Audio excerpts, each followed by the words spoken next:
Good afternoon, everyone. Country Flyboy here, and it's August 18th. All right, August 18th. August the 18th. That's a little over a month from now.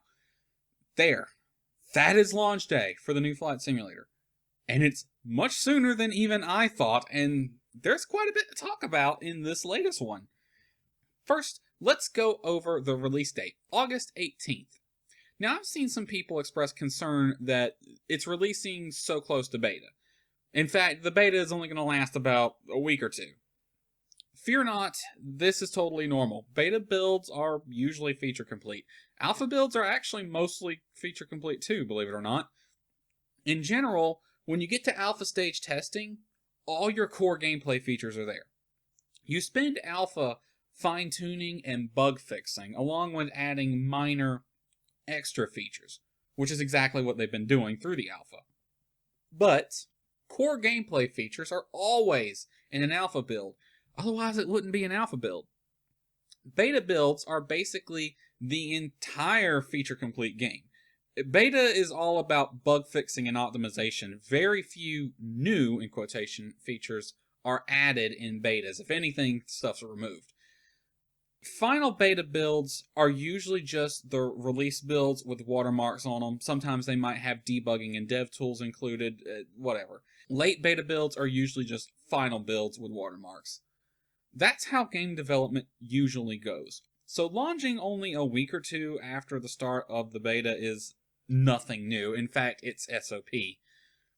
The real meat and potatoes of today's announcement was the different versions of the game that will be available. There's a standard, deluxe, and premium edition available. Now, this is something I've kind of gotten sick of in the gaming industry. We're not a fucking McDonald's. We really shouldn't have a menu to select things from. A game is a game. It's not a listing on a value menu. This practice has led to AAA publishers going absolutely bonkers with different, increasingly crazy versions of games. You remember this crap from Ubisoft? Why did we need a spreadsheet to help us decide what version of Watch Dogs to buy? If I have to break out frickin' Excel to figure out what game to buy, something has gone horribly wrong. But thankfully, Microsoft has not gone insane. There are just 3 versions, and the only difference is in content. Standard is 20 aircraft with 30 airports, Deluxe is 25 aircraft and 35 airports, and Premium is 30 aircraft and 40 airports. The aircraft are all high detailed, and every airport in the world is included with each version. The airports listed in the different versions are the ones in high detail. They have included helpful, but not insane, spreadsheets for us. We are all getting the same game, no matter what version we get. What we're paying for is the more content at the start of the game. Though it should be noted, you will be able to upgrade versions, so you could buy the standard, then upgrade to premium later. Let's be honest, us hardcore flight simmers are going to buy the premium right off the bat if we can.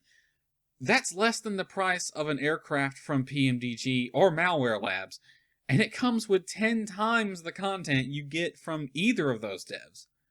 However, there's more to know. This is on Game Pass too. The price of Game Pass right now is just $1 for the first month. $5 for a limited time after that. There's no word on the regular pricing for Game Pass on PC yet, as it's still in beta. But that means you could play the new Flight Sim for as little as $1 for the first month. That's a steal. You honestly could not get a better deal if you pirated the damn thing. Let's do some simple math real quick. Let's assume you buy the Game Pass version at $1 for the first month, and then we'll assume $5 a month for, let's say, 6 months. That's a good round number. And then we'll use $15 for the remaining 5 months. $15 being the price of Game Pass Ultimate on console. I think that's a reasonable assumption to make. Game Pass on PC will probably be about the same, maybe a little more, but we'll use $15. So for how much would 1 year of gameplay on the Game Pass version cost at those prices? It comes to $106 for the first year of gameplay, $180 for every year after that, assuming $15 a month for that second year.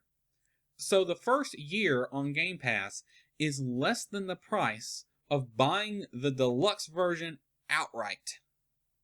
Keep in mind, Game Pass gets you way more than just Flight Simulator. Even if you're only playing Flight Sim, that's not a half bad deal. For those of you concerned with performance, or if you're in a difficult financial situation right now, like me, you could just get the Game Pass version for the first month or so, then decide what version you want. Make use of that 20% discount from buying games on Game Pass. Though, you should know that the Game Pass version is the standard edition, so the extra 10 aircraft and airports will not be in it. As of right now, pre-orders are available, but there seems to be no real pre-order bonus aside from the possibility of preloading. Good. I hate pre-order bonuses. And, most importantly, no subscription. This sadly should not be surprising. Not only did they say there was no subscription required, I can't think of a single game in Microsoft's library that requires a subscription. Maybe there is one and I just don't remember, but I'm struggling to think of one. It would have been really out of character to make Flight Sim one like that. The games as a service and subscription-based stuff, gacha gaming and all that shit, targeting whales and whatnot, that stuff's mostly been pushed by third-party publishers, your EAs, your Ubisofts, your Square Enixes. Not by the first ones, not by first-party ones, not your Microsoft and Sony. Lastly, for right now, it's only on the Microsoft Store. No Steam version or other storefront. But they have said they want to release it onto as many storefronts as possible. They do have an incentive right now to get as many pre-orders as possible on their own stores before letting the storefronts that take cuts sell it. Now, honestly, I don't think this is a big deal. The only real reason you would really want it on Steam versus the Microsoft Store is the advantage of having it alongside all your other games in one convenient place. Though, you should know when you buy it through the Microsoft Store, all the money goes to support the publisher and the developer, as the other stores take their cut. Remember, Steam takes a hefty 30% off the price. So if you want to support the developers as much as possible, you're best buying it from Microsoft anyway.